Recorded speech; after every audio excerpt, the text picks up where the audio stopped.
is a giant mirror floating in orbit above the Earth. That might seem too weird to be true, but I can assure you that this is indeed very real footage showing one of the most interesting man-made objects to ever be launched into space, twice.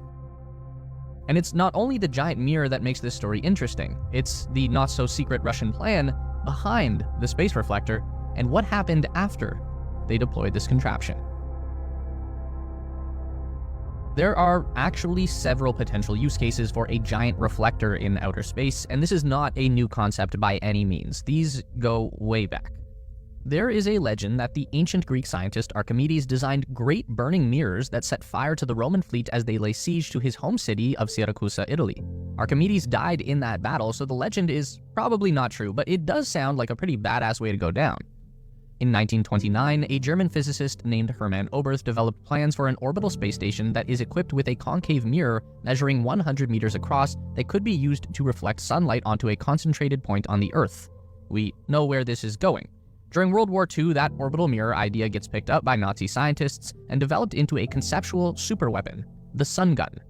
The updated plan would be to deploy a giant space station 8,200 kilometers above the surface of the Earth. It would wield a huge reflector made from metallic sodium that would cover a surface area 9 square kilometers. The sun gun would produce enough focused heat to incinerate an entire city or boil away the water in lakes and rivers. Or at least that's what Nazi scientists claimed they were working on when taken captive by American soldiers near the end of the war.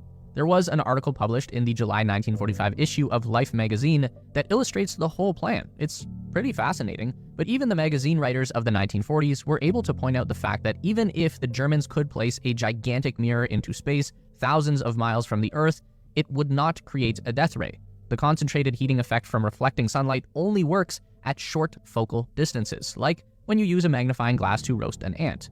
But when you try to do the same thing from space, you just end up projecting a giant circle of light onto the Earth's surface. It wouldn't be hot enough to do any damage. So that's good news, there's one less thing to worry about. But if you can't turn a space mirror to create a giant death ray, then what do you use it for? This is the father of the modern space mirror, Vladimir Siromyatnikov. A Russian engineer born in 1933, he grew up in a turbulent world under the control of Joseph Stalin, an era of violence, political purges, and the obsessive militarization of the Soviet Union. The only real positive to come from this era was a flourishing community of Soviet scientists and engineers who were put to task developing the nation's arsenal of nuclear weapons and fleet of space-exploring rockets. Vladimir thrived in the space race. He helped design and develop Vostok, the world's first crewed spacecraft, which would launch Yuri Gagarin into space in 1961.